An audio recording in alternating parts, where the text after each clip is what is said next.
5th film அப்படின்னும் போது அந்த ஸ்பெஷல் ஃபிலிம் இப்படி ஒரு ஃபிலிமாக இருக்கணும்ன்ட்டு இந்த படத்தை இப்படி ஏற்படுத்தி கொடுத்த பராசக்தி என்டையர் டீமுக்கும் ஆகாஷ் பாஸ்கரனில் ப்ரொடியூசர் ஆகாஷ் பாஸ்கரனில் ஆரம்பிச்சு அண்ட் சுதா மேம்க்கு அண்ட் கூட நடித்தவங்களுக்கு டெக்னீஷியன்ஸ்க்கு எல்லாருக்கும் ரொம்ப ரொம்ப நன்றி. சுதா மேம் வந்து இந்த ஸ்டோரி சொல்லும்போது இது ஃபஸ்ட்டு கேட்கும்போது எனக்கு தோணுனது வந்து இது ரொம்ப இன்ஸ்பைரிங்கான கதைன்னு தோணுச்சு. இன்னொன்று எனக்கு 2 வாய்ப்பு இந்த படத்துக்குள்ளே இருக்கதா நான் ஃபீல் பண்ணேன். ஒன்று, தமிழ் உணர்வு நம்ம மொழிக்காக நடத்தின போராட்டம், இதை வந்து அடுத்த தலைமுறைக்கு காட்டுறதுக்கான வாய்ப்பு இந்த படத்துக்குள்ளே இருக்குன்றது தெரிஞ்சுது. அதை நம்ம நடிக்கிறதன் மூலமாக அது வாழ்நாளுக்கும் ஒரு பெருமையை எனக்கு கொடுக்குன்றது அந்த ஸ்கிரிப்ட் படிக்கும்போது தெரிஞ்சுது. இன்னொன்று, நடிகனா, ஏன்னா என்னுடைய வேலை அதுதான், ஒரு நடிகனா நிறைய சவால்கள் இருக்குது இந்த கதைக்குள்ளே, நடிக்கிறதுக்கு நிறைய ஸ்கோப் இருக்குது. ஸோ நம்மளை ஒரு நடிகனாக மேம்படுத்திக்கிறதுக்கான வாய்ப்பும் இந்த கதையில் இருக்க தான் நான் உணர்ந்தேன். அதுதான் மிக முக்கியமான காரணம் இந்த படம் பண்ணணும்னு நினச்சதுக்கு. அப்படி அவங்க எழுதியிருந்ததும் அண்ட் இன்னொன்று, சுதா மேம் வந்து இதுக்குள்ளே நிறைய வருடங்கள் எடுத்துக்கிட்டதுனால எனக்கு வேறு எந்த கேள்விகளும் இதுக்குள்ளே இல்லை. மேம் நீங்கள் பார்த்துக்குங்க, நான் வரேன்னு சொல்லிட்டேன். நீங்கள் டிசைட் பண்ணுங்கள் ப்ரொடியூசர் யாருன்றதையும் நான் சொல்லிட்டேன். அப்படி தான் இந்த படம் ஆரம்பிச்சிது. ஏன்னா இந்த கதையை ஒரு சினிமாவாக்குறதுன்றது ரொம்ப ரொம்ப கஷ்டம். ஏன்னா இது ஆக்சுவலாக ஸ்கிரிப்ட் பண்ணும்போது சினிமாட்டிக் லிபர்ட்டி எடுத்துக்கிட்டோம். அது அந்த முன்னாடியே சொல்லியிருப்போம்.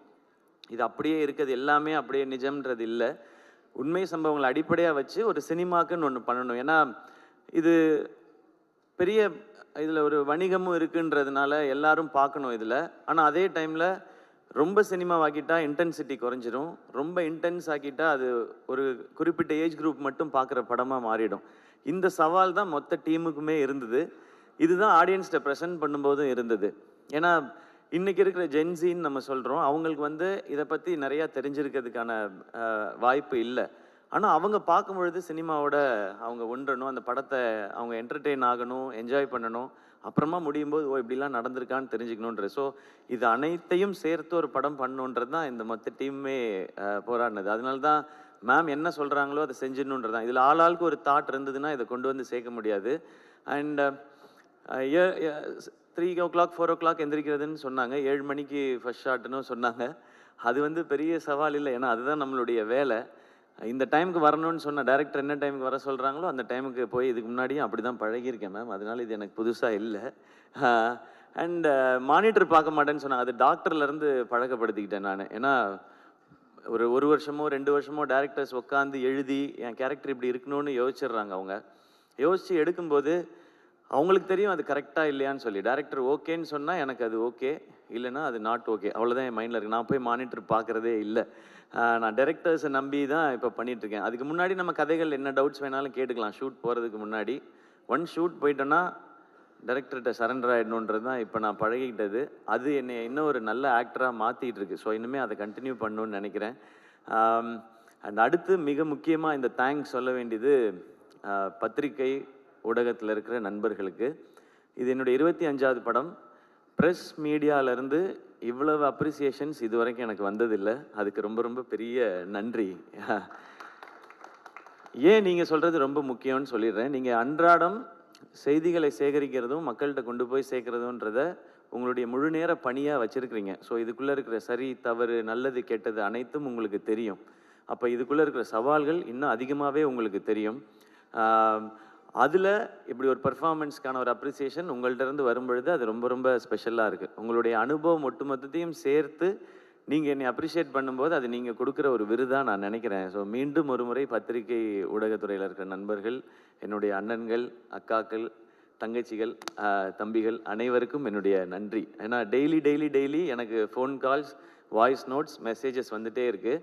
என்னை அப்ரிஷியேட் பண்ணுறது மட்டும் இல்லாமல் அவங்களுடைய பேஜஸில் இந்த படத்தை பற்றின அவங்கவுங்களுடைய கருத்துக்களையும் பதிவு பண்ணிக்கிட்டே இருக்கிறாங்க. அதுக்கு ரொம்ப ரொம்ப பெரிய நன்றி. அது பெரிய சப்போர்ட் இந்த படத்துக்கு.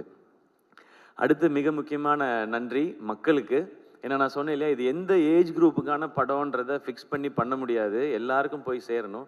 அப்போ இன்றைக்கி ஜென்சியிலேருந்து ஆரம்பித்து எல்லாருக்கும் எப்படி போய் சேரப்போகுது அப்படின்றத பார்க்கும்பொழுது இப்போ நான் நிறையா எனக்கு வீடியோஸ் அனுப்புகிறாங்க. ஒரு குட்டி பையன் ஒருத்தர் வந்து தமிழ் வாழ்க சொல்லி தீ பரவட்டும் சொல்லி இந்த படத்தை போய் பாருங்கன்னு ஒரு குட்டி பையன் சொல்லியிருந்தார். அதே மாதிரி இந்த போராட்டத்தில் கலந்துக்கிட்டு இருந்த ஒரு பெரியவர் ஒருத்தர், அவர் வந்து வீடியோவில் சொல்லியிருந்தார், நாங்கள் இதுக்குள்ளே இருந்தோன்னு எமோஷ்னல் ஆகி. ஸோ இந்த படம் எப்படி எல்லாரையும் போய் சேரணும்னு நினச்சோமோ அந்த மாதிரி போய் சேர்ந்துருக்கு நான் நம்புகிறேன். ஸோ மக்கள் அனைவருக்கும் இந்த படத்தினுடைய இதனுடைய அடிப்படை என்ன, எதுக்காக இது எடுக்கப்படுதுன்னு எங்களுடைய இன்டென்ஷனை உணர்ந்து இந்த படத்தை தேட்டரில் பார்த்து சப்போர்ட் பண்ணுற எல்லாருக்கும் ரொம்ப ரொம்ப பெரிய நன்றி. ஏன்னா இந்த படம் முதல்ல எல்லாருக்கும் போய் சேர்றது தான் முதல் வெற்றின்னு நினைக்கிறேன். அது நடந்திருக்கு, அதுக்கு ரொம்ப மகிழ்ச்சி. இரண்டாவது முக்கியமான வெற்றி, இதுக்கு காசு போட்ட தயாரிப்பாளர், அது சம்மந்தப்பட்ட வணிகத்தில் இன்வால்வ் ஆகிருக்க எல்லாருக்கும் எங்களுக்கு லாபம்னு சொல்லி மேடையில் சொல்கிறாங்க. அது இரண்டாவது வெற்றின்னு நம்புகிறேன்.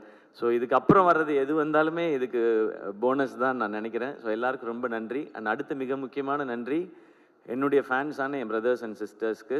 என்னுடைய 25வது படம், அதில் நீங்கள் ரொம்ப ஸ்பெஷல், என்னை விட ரொம்ப எக்ஸைட்டடாக ரொம்ப ஸ்பெஷலாக இதை செலிப்ரேட் பண்ணது நீங்கள் எல்லாரும் தான். அண்ட் என் கூடவே நிற்கிறவங்க எல்லாருக்கும் என்னுடைய மனமார்ந்த நன்றிகள். இந்த படத்தோட டிஸ்ட்ரிபியூட்டர்ஸ், எக்ஸிபிட்டர்ஸ் எல்லாருக்கும் என்னுடைய நன்றி, வாழ்த்துக்கள்.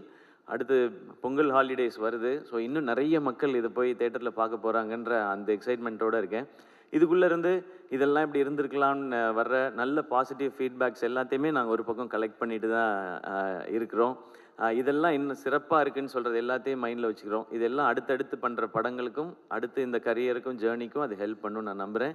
மீண்டும் ஒரு முறை இந்த பராசக்தியை ரொம்ப ஸ்பெஷலாக மாற்றின அத்தனை பேருக்கும் என்னுடைய மனமார்ந்த நன்றிகள். Love you all. Thank you thank you எல்லாருக்கும் ரொம்ப ரொம்ப நன்றி, ரொம்ப நன்றி. தேங்க்யூண்ணா. ஆஸ் யூ செட், இன்னும் அடுத்தடுத்த மைல் ஸ்டோன்ஸ்க்கும் காத்திருக்கோம். 25 அது நான் தேங்க்ஸ் கிவிங் மீட்ன்றதுனால முக்கியமான நம்ம இண்டஸ்ட்ரியிலேருந்து, சினிமா இண்டஸ்ட்ரியிலேருந்து வாழ்த்து சொன்னவங்களுக்கு நான் நன்றி சொல்ல மறந்துட்டேன். நிறைய பேர் நம்மளோட இண்டஸ்ட்ரியிலேருந்து எல்லாருமே விஷஸ் சொல்லிகிட்டே இருக்காங்க. இப்போ மார்னிங் ராதிகா மேம் வந்து சொன்னது எனக்கு ரொம்ப ஸ்பெஷலாக இருந்தது.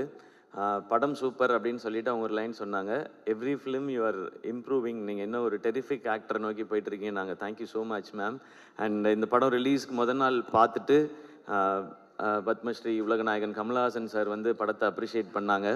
அப்போ படம் முடிஞ்ச உடனே கூட்டிகிட்டு போய் டீம்கிட்ட எல்லார்ட்டையும் சொல்லிடுங்க, இது ஒரு பயங்கரமாக இருந்துச்சு, பிரமாதமாக பண்ணிட்டீங்கன்னு. நாங்கள் கமல் சார்கிட்டேருந்து அதை வாங்குறது ரொம்ப ரொம்ப கஷ்டம். அவங்க இன்னும் ஒரு 5 நிமிஷம் எக்ஸ்பிளைன் பண்ணி பேசினாங்க. அமரனுக்கும் அவங்க இவ்வளோ 5 மினிட்ஸ்லாம் பேசலை, 2 மினிட்ஸ் 3 மினிட்ஸ் தான் பேசினாங்க. பட் இந்த படத்துக்கு அவ்வளோ நேரம் பேசினாங்க. So thank you so much Kamal sir. And நேற்று காலையில் சூப்பர் ஸ்டார் என்னுடைய தலைவர் ரஜினிகாந்த் சார் கால் பண்ணாங்க. கால் பண்ணிவிட்டு சிவகார்த்திகேயன், ஐயோ சார் எனக்கு சார் வாய்ஸ் வந்துடுது, இப்போ அப்படி சொல்லக்கூடாது நம்ம, very bold movie, super second ஆஃப்னு சொல்லிட்டு ரொம்ப போல்ட் மூவி, ஃபென்டாஸ்டிக்காக பெர்ஃபார்ம் பண்ணியிருக்கீங்கன்னு சொன்னாங்க. இந்த மாதிரி இண்டஸ்ட்ரியிலேருந்து நிறைய ஃபோன் கால்ஸ், விஷஸ் வந்துகிட்டே இருக்கு. அவங்க எல்லாருக்கும் ரொம்ப ரொம்ப பெரிய நன்றி. அண்ட் டாக்டர் படத்துலேருந்து ஒவ்வொரு படத்துக்கும் தொடர்ந்து நேரத்தை ஒதுக்கி படம் பார்த்த அன்னைக்கே எனக்கு ஃபோன் பண்ணி விஷ் பண்ணிகிட்ருக்க என்னுடைய ஐடல், என் தலைவர் சூப்பர் ஸ்டார் ரஜினிகாந்த் சாருக்கு இப்போ ஒரு நன்றி, என் வாழ்க்கை ஃபுல்லாக நன்றி சொல்லிக்கிட்டே இருப்பேன். தேங்க்யூ ஸோ மச் எல்லாருக்கும். தேங்க்யூ.